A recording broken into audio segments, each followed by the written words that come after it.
Hello. Welcome to the Nightly Bedtime Story Podcast. I'm Kevin Hayes, the Story Man, and tonight's bedtime story is The Strange Tale of the Brown Bear, written by Loretta Ellen Brady. I hope you like it. The Strange Tale of the Brown Bear, written by Loretta Ellen Brady. Long, long ago, in the very far north, there lived a mammoth brown bear. Never in all the world was seen such a gigantic creature. Brown Bear was so tall his eyes looked over tops of trees, and his footprints were so deep that a grown man could stand full height in them. They were great pits.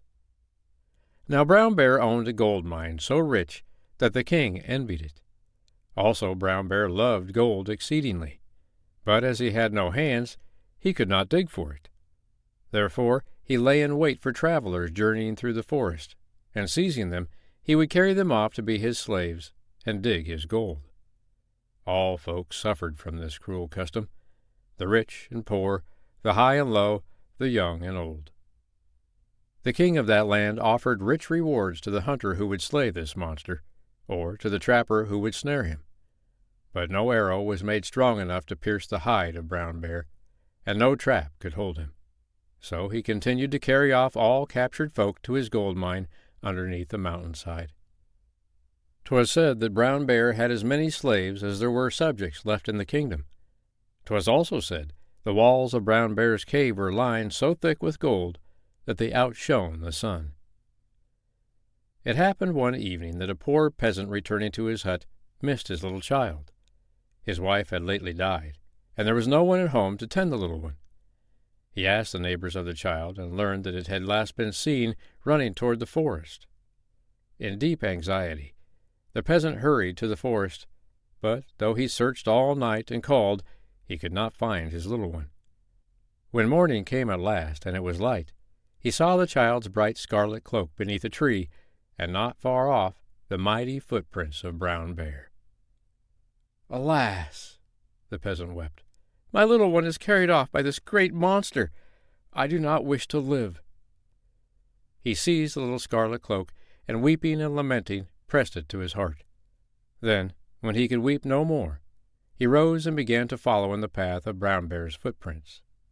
"I'll seek this Brown Bear in his cave," thought he, "and if he make a slave of me, I shall at least be with my little one, and if he kill me, I care not." For many hours then the peasant toiled through brush and bramble, and when night came, from weariness, he stumbled and fell headlong into one of the mighty footprints of Brown Bear. He broke no bones, but for a long time he knew nothing. When he awoke at last, he found beside him a tiny baby bear that wept and shivered with the cold.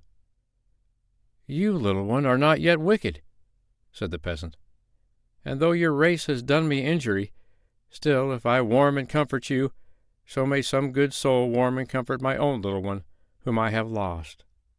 He wrapped the baby bear all in the scarlet cloak, and fed it bread. Then, when it slept, he took it in his arms, and climbed out of the pit, and set upon his way once more. He had not gone far when he reached a cave all lined with gold, and this he knew to be the home of Brown Bear. Caring nothing for his life, the peasant boldly entered. When he was within, he saw the wife of Brown Bear weeping bitterly. "Why come you here, O peasant?" cried the wife of Brown Bear. "Do you not know that my husband makes slaves of all men? Hasten away before he returns, lest he do you greater harm than even that." "I care not if Brown Bear makes a slave of me," the peasant answered. "Where's thy husband now, and why do you weep?" "My husband, Brown Bear, is out seeking in the forest to find our little one, who wandered off, and who, alas, I fear is dead.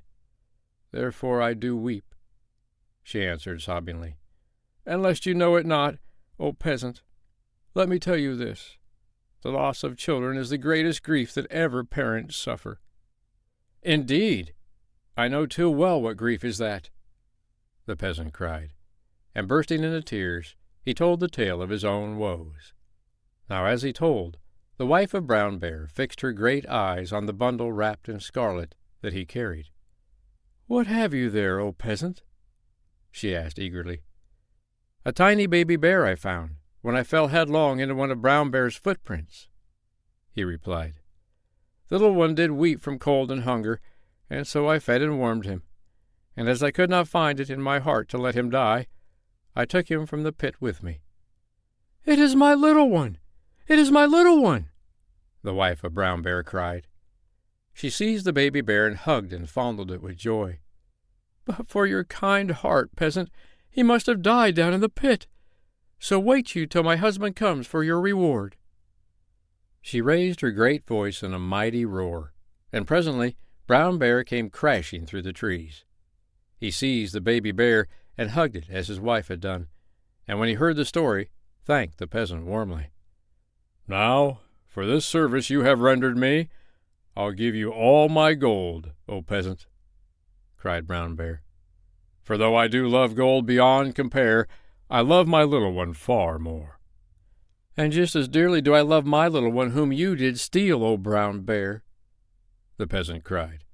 "And likewise do all parents love their little ones.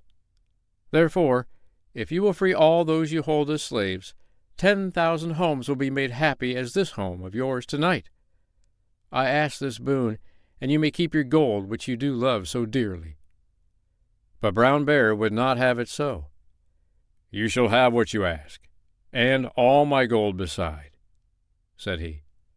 "For while I mourn because my little one was lost, my gold brought me no gladness, but instead did mock me with its brightness." So saying, he flung open wide the door that led beneath the mountainside, and bade his slaves go free. With shouts of joy these folk ran to their homes, and all the forest rang with their rejoicing. The peasant found his little one, and held him to his heart. "My little one! My little one!" he cried. "I wish no more reward than this, O Brown Bear."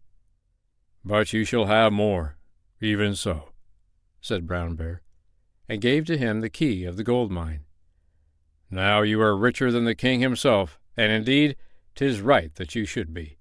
For what his 1,000 hunters with their poisoned barbs and cruel traps could never do, with your kind heart you have accomplished, peasant. Go tell the king and all his subjects that they need fear me nevermore. Through mine own grief I know the sorrows I have caused, and from henceforth I'll live in peace with man." The peasant thanked him, and with his little one departed for his home, and there a multitude of grateful folk were gathered to greet him. And from that day the peasant was no longer poor. As owner of the rich gold mine, he now became a man of wealth. The king respected him and made him noble because he had done noble service for the kingdom. His title was Duke Kindly Heart. In closing this strange tale, I too must say that Brown Bear kept his word and never more molested travelers journeying through the forest. Indeed, he grew so friendly with the king and court that he fought all their wars for them and brought them many victories. When Brown Bear died at last, as creatures all must do, the people wept for him, and all the kingdom put on mourning. I hope you liked tonight's bedtime story, The Strange Tale of the Brown Bear, written by Loretta Ellen Brady. I'm Kevin Hayes, the Storyman, and I'll be back tomorrow night on the Nightly Bedtime Story Podcast to read you another bedtime story. But for tonight, good night.